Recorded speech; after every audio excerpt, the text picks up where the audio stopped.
₹100 રૂપિયાની સાથે શરૂઆતી કારોબારમાં ડોલર સામે રૂપિયો 20 પૈસા જેટલો નબળો થઈને 93.80 પ્રતિ ડોલરની સામે 94 પ્રતિ ડોલર ઉપર ખુલ્યો અને ત્યારબાદ આપણે જોઈએ તો નરમાશનો ટ્રેન્ડ યથાવત 94.6ના સ્તર આપણે અહીં આગળથી જોઈ રહ્યા છે અને ડોલર ઇન્ડેક્સ જોઈએ મજબૂતી સાથે કામકાજ 98.68 ઉપર ડોલર ઇન્ડેક્સમાં કામકાજ થતું જોવા મળી રહ્યું છે।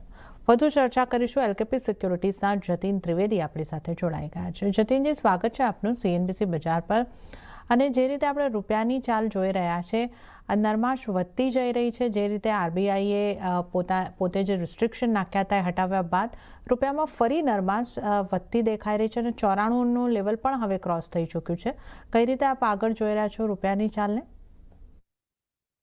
જો તેના જે હિસાબથી માર્કેટનું રિએક્શન છે અને ક્યાંય ને ક્યાંય માર્કેટ ઈ બચાવવાનું ટ્રાય કરે છે કે આગળ ચાલતા વર્સ્ટ કમ સિચ્યુએશન શું થઈ શકે છે।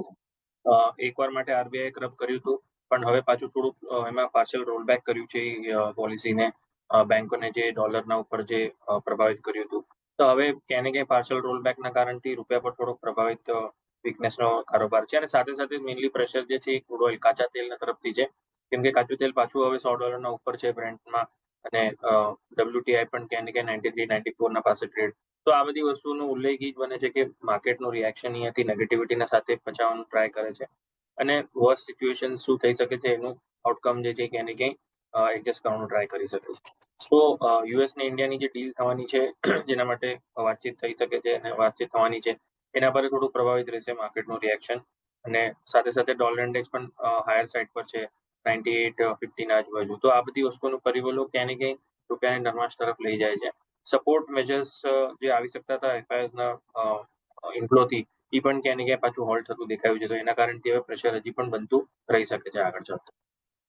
ઓકે, તો અહીંયા આગળથી આપણે જે રીતે જોઈ રહ્યા છે કે રૂપિયામાં અત્યારે આપણને હજી વધારે પ્રેશર બનતું જોવા મળી શકે છે, એટલે રૂપિયામાં ડેપ્રિશિએશન આ જીઓપોલિટિકલ ટેન્શન્સની વચ્ચે વધતા જોવા મળી શકે છે। હવે આપણે વાત કરી લઈએ ક્રૂડની, તો ક્રૂડમાં સારો એવો ઉછાળો આપણને જોવા મળી રહ્યો છે। નજર કરી લઈએ તો ક્રૂડ ઓઇલમાં 1%થી વધારેની ખરીદારી સાથે બ્રેન્ટના ભાવ $103 પાર પહોંચ્યા છે। તો નાઇમેક્સ ક્રૂડમાં પણ આપણે જોઈએ તો 2% જેવી તેજી, અત્યારે 1.36%ની અને 94.22 પર નાઇમેક્સ ક્રૂડનું કામકાજ આપણે જોઈ રહ્યા છે। એમસીએક્સને જોઈ લઈએ 8,878 ઉપર ક્રૂડની કિંમતો પહોંચી છે, 0.5%ની મજબૂતી। ઉલ્લેખનીય છે કે પશ્ચિમ એશિયા યુદ્ધને કારણે ન્યુક્લિયર એનર્જી ઇન્ડેક્સ 11 સપ્તાહના ઉપલા સ્તરે પહોંચ્યો છે અને અહીં યુએસ ઈરાન વચ્ચે શાંતિ વાર્તાને લઈને અનિશ્ચિતતાએ કિંમતોને સપોર્ટ મળી રહ્યો છે। તો જતીનજી, જે રીતે આપણે સૌ જાણીએ છીએ અને ખાસી ચર્ચાઓ કરી રહ્યા છે કે હવે આ શાંતિ વાર્તા જે 22 થવાની તે તો નથી થઈ, યુદ્ધ વિરામ અહીંયા આગળથી લંબાયો છે અને ફરીથી ક્યારે શાંતિ વાર્તા થશે એને લઈને પણ અટકળો અનેક આવતી આપણને જોવા મળી રહી છે। પણ સ્ટ્રેટ ઓફ હોર્મુઝ પરથી જે જહાજો જઈ રહ્યા છે એ યુએસ દ્વારા અહીંયા આગળથી હુમલાઓ કરવામાં આવી રહ્યા છે અને આ રીતની અપડેટ્સ આપણને મળતી જઈ રહી છે। એની વચ્ચે હવે $100ને પાર કરીને 103 પર પહોંચી ગયું છે બ્રેન્ટ। આગળ તમે કઈ રીતે જોઈ રહ્યા છો ક્રૂડમાં અને આ અનિશ્ચિતતાની પરિસ્થિતિમાં ક્રૂડમાં આપણે કઈ રીતે ટ્રેડ લેવા જોઈએ?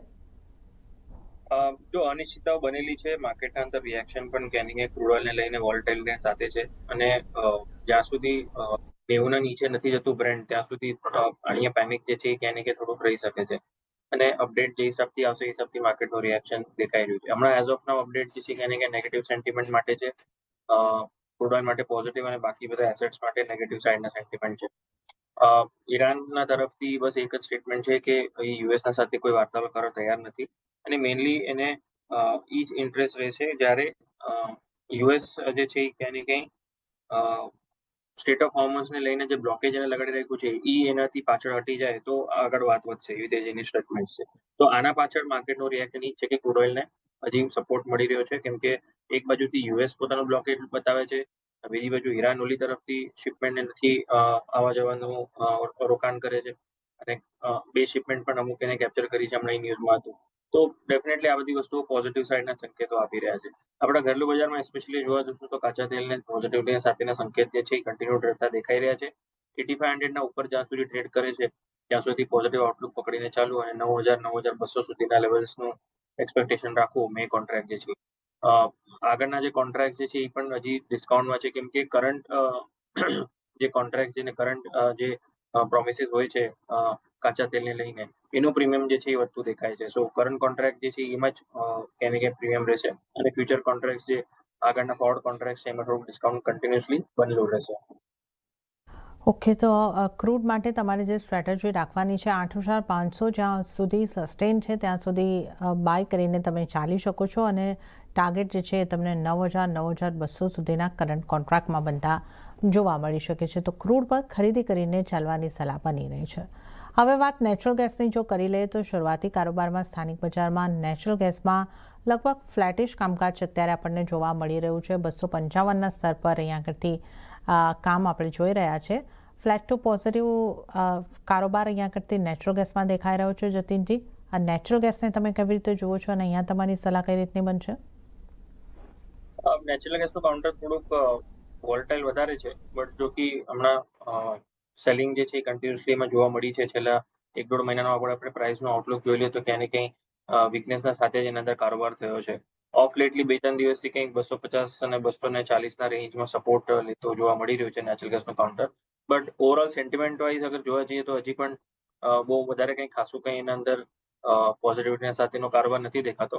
બાય ઓન ડિપ્સનું માર્કેટ બનેલું છે હમણાં 1-2 દિવસના હિસાબે. આ વીકનું થર્સડે અને ફ્રાઇડેના 2 દિવસનું આઉટલુક જોવા જઈએ તો 245ના ઉપર છે ત્યાં સુધી પોઝિટિવ સેન્ટિમેન્ટ પકડીને ચાલુ 2 દિવસ માટે.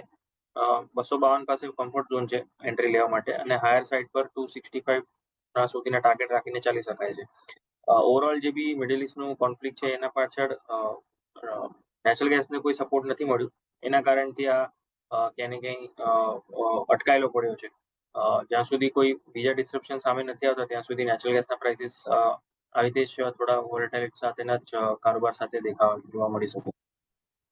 ઓકે, તો અહીંયા આગળથી જે બાયોન ડિપ્સની સલાહ બનતી દેખાઈ રહી છે 252ની આસપાસ જો નેચરલ ગેસ મળે છે ખરીદી કરીને ચાલવાની સલાહ, અને 265ના ટાર્ગેટ તમને બનતા જોવા મળી શકે છે. તો આ આપણે નેચરલ ગેસની ખાસ વાત કરી છે, અને આ સાથે જ આપણે હાલ લઈશું એક નાનકડો બ્રેક, અને બ્રેક બાદ જતીન ત્રિવેદી સાથે વધુ કોમોડિટીઝની ચર્ચામાં આગળ વધીએ.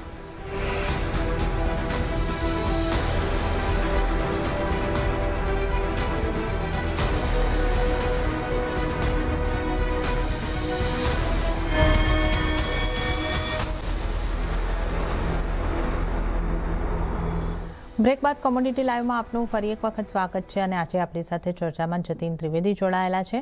સોનાના કામકાજ પર નજર કરી લઈએ તો સોનામાં ગઈકાલની તેજી બાદ નરમાશ જોવા મળી છે, અને જ્યાં સ્થાનિક બજારમાં 5% દબાણ સાથે ભાવ 1,52,000ની પાસે પહોંચ્યા છે, અને હવે 1,51,920 એટલે 1,52,000ની પણ નીચે 0.5% આસપાસની નરમાશ.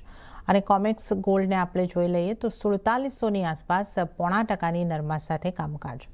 અને ડોલર ઇન્ડેક્સમાં ખરીદારી અને પશ્ચિમ એશિયા યુદ્ધને લઈને વધતી અનિશ્ચિતતાએ કિંમતો પર અસર જોવા મળી રહી છે.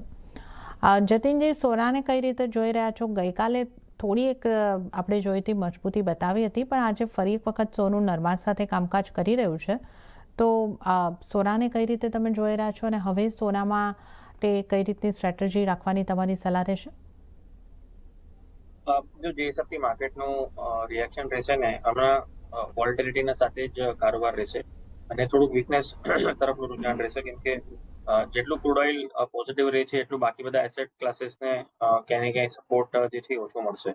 તો એના કારણથી ક્યાંય ને ક્યાંય પ્રોફિટ બુકિંગ જે છે હજી થોડુંક ડિપેન્ડ થઈ શકે છે. 1,55,000, 1,56,000 આ ક્યાંય ને ક્યાંય સ્ટ્રોંગ રેઝિસ્ટન્સ બનેલો છે. તો જ્યાં સુધી આના નીચે છે ત્યાં સુધી અવોઇડ કરવું જોઈએ બાઇંગ સાઇડના પોઝિશન્સ જે છે, અને લોઅર એન્ડ પર ક્યાંય ને ક્યાંય 1,45,000, 1,40,000 આ ઝોન્સ પાસે થોડુંક ટાર્ગેટ રાખવું જોઈએ કે ત્યાં આગળ આવે ત્યારે રિવ્યુ લઈ શકીએ છીએ કે ત્યાં આગળ બાઇંગ કરવું કે નહીં. શોર્ટ કરીને ચાલવાની સલાહ રહેશે હમણાં 1,56,000ના સ્ટોપ લોસ સાથે, અને 1,45,000, 1,46,000 સુધીના ટાર્ગેટ રાખીને ચાલી શકાય. જે હિસાબથી ડેવલપમેન્ટ છે હજી કોઈ એવા રુઝાન નથી દેખાતા કે કંઈક તરત સોલ્યુશન જો સામે આવી જાય. હોપફુલી ફ્રાઇડેના દિવસે જ્યારે યુએસ ઇરાન ટોક્સ થઈ શકે છે, પ્રોબેબિલિટી યુએસના તરફથી જે સ્ટેટમેન્ટ્સ આવ્યા છે, તો જો ત્યાં થઈ જાય તો ડેફિનેટલી અહીંયાથી થોડો સપોર્ટ મળશે. બટ અથવા હજી સુધી કોઈ એમાં બીજું કોઈ સંકેતો પોઝિટિવ નથી દેખાઈ રહ્યા. એ જ એક પોઝિટિવ સંકેત જે છે ક્યાંય ને ક્યાંય આઉટલુક બધી જ વસ્તુનો એંગલ જે છે એ ચેન્જ કરીને ચાલી શકે છે.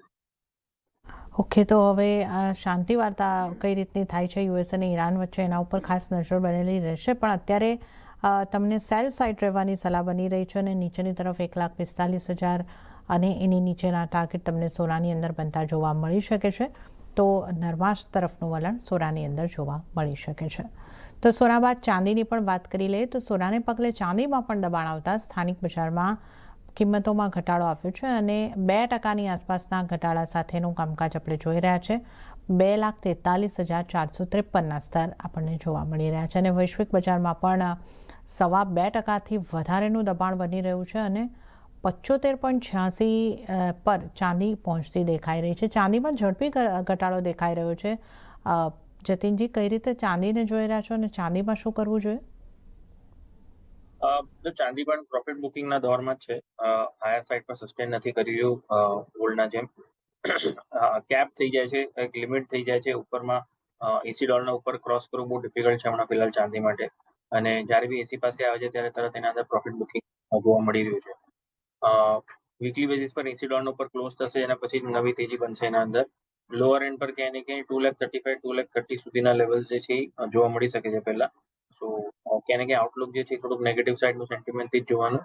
સેલ ઓન રાઇઝની રણનીતિ અપનાવી 2,47,000 2,50,000 વચ્ચે કમ્ફર્ટ ઝોન છે અને 2,56,000 સ્ટોપ લોસ સાથે અહીંયા પણ સેલ સાઇડની રેકમેન્ડેશન રહેશે. 2,35,000 2,30,000 સુધીના ટાર્ગેટ જોવા મળી શકે છે લોઅર એન્ડ પર. ઓકે, તો ચાંદીમાં પણ સેલ ઓન રાઇઝની સ્ટ્રેટેજી અપનાવીને ચાલવાની સલાહ છે. નેગેટિવ આઉટલુક સોના ચાંદી બંને માટે. તો ચાંદીની વાત કરીએ તો 2,40,000ની આસપાસથી વેચીને ચાલી શકો છો. 2,46,000નો સ્ટોપ લોસ અને 2,35,000 2,30,000 સુધીની ચાંદીની કિંમતો પહોંચતી જોવા મળી શકે છે. તો સેલ ઓન રાઇઝની સ્ટ્રેટેજી સોના અને ચાંદીમાં અપનાવો. હવે બેઝ મેટલ્સની વાત કરી લઈએ. તો 2 દિવસની સારી તેજી બાદ આજે બેઝ મેટલ્સમાં નરમાશ જોવા મળી રહી છે. સ્થાનિક બજારમાં તમામ મેટલ્સમાં વેચવાલી જોવા મળી રહી છે. જોકે વૈશ્વિક બજારમાં ચાઇના તરફથી ખરીદારી વધતા કોપરના ફ્યુચરમાં રિકવરી આવતી જોવા મળી, જ્યારે એલ્યુમિનિયમમાં કિંમતો 4 વર્ષના ઉપલા સ્તરની પાસે પહોંચતી દેખાય છે. ગઈકાલે આપણે મેટલ્સમાં એક સારી ખરીદારી આવતા જોઈ. અત્યારે બધી મેટલ આપણને નરમાશ સાથે કામકાજ કરતી જોવા મળી રહી છે. મેટલ પર તમારી સલાહ કઈ રીતની બનશે? કઈ મેટલમાં શું કરવું જોઈએ, જતીનજી? બેઝિકલી મેટલ્સ થોડું સ્ટ્રેન્થ દેખાડે છે બીજા બધા કોમ્પેરિઝનમાં જોવા જઈએ તો એસેટ ક્લાસીસના કોમ્પેરિઝનમાં. કેમ કે ક્યાંય ને ક્યાંય શોર્ટેજ અને સપ્લાયનું ઇસ્યુઝ છે તો એના કારણથી ક્યાં એલ્યુમિનિયમ, ઝિંક, કોપર આ બધી વસ્તુઓનું રિવાઇવ થયા પછી હજી પણ લેવલ્સ હોલ્ડ કરે છે. તો લોઅર લેવલ પર સપોર્ટ છે. તો 245 246ના ઝોનમાં ઝિંકને સપોર્ટ છે. 265ના રેન્જમાં એલ્યુમિનિયમને સપોર્ટ છે.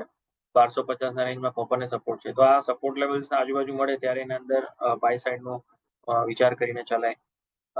જ્યાં સુધી સેન્ટિમેન્ટ પાછું હવે એસ્કેલેશનનું નથી બનતું, જેવી રીતે પાછું વોર સીઝ ફાયર જે છે ક્યાંય ને ક્યાંય બંધ થઈને પાછું વોર સિચ્યુએશન નથી ચાલુ થતી, ત્યાં સુધી આ સેન્ટિમેન્ટ થોડુંક પોઝિટિવ રહી શકે છે. હાયર સાઇડ પર પણ લિમિટેડ કેપ રાખીને જ ચાલવાનું. ઝિંકના માટે 355ના ટાર્ગેટ સાથે 340ના નીચે સ્ટોપ લોસ રાખી 345 પાસે બાઇંગ કરવાનું છે. અને કોપર માટે 1300 સુધીના ટાર્ગેટ રાખી 1250 નીચે સ્ટોપ લોસ અને 1270ના આજુબાજુ બાઇંગ કરવાનું. તો ઝિંક અને કોપર બેના અંદર ક્યાંય ને ક્યાંય બાઇંગ સાથે રેકમેન્ડેશન રહેશે. એલ્યુમિનિયમ પણ પોઝિટિવ જ છે, બટ કેમ કે બહુ હમણાં વધેલું છે તો રિસ્ક વધી જાય છે. સ્ટ્રિક્ટલી સ્ટોપ લોસ સાથે અગર કોઈ કરતું હોય તો 360ના સ્ટોપ લોસ સાથે 365 પાસે બાઇંગ અને 380 સુધીના ટાર્ગેટ. ઓકે, તો અહીંયા આગળથી ત્રણેય મેટલની અંદર આમ તો ખરીદારી કરવાની જ સલાહ છે. ઝિંકની જો વાત કરી લઈએ તો અહીંયા 345ની આસપાસથી તમે બાય કરીને ચાલો. 340નો સ્ટોપ લોસ રાખવાનો રહેશે. 355 સુધીના ટાર્ગેટ તમને ઝિંકની અંદર બનતા જોવા મળી શકે છે. અને કોપરની વાત કરીએ તો ત્યાં પણ 1270ના લેવલની આસપાસથી ખરીદી કરીને ચાલવાની સલાહ બની રહી છે. એલ્યુમિનિયમમાં પણ એક ઘટાડે ખરીદી કરીને ચાલવાની સલાહ બની રહી છે. તો આ મેટલ્સની પણ આપણે વાત કરી. અને ત્યારે જતીનજી, આપનો આભાર અમારી સાથે જોડાવા બદલ અને તમામ કોમોડિટીઝ અંગે ચર્ચા કરવા બદલ આપનો આભાર. ત્યારે જ હવે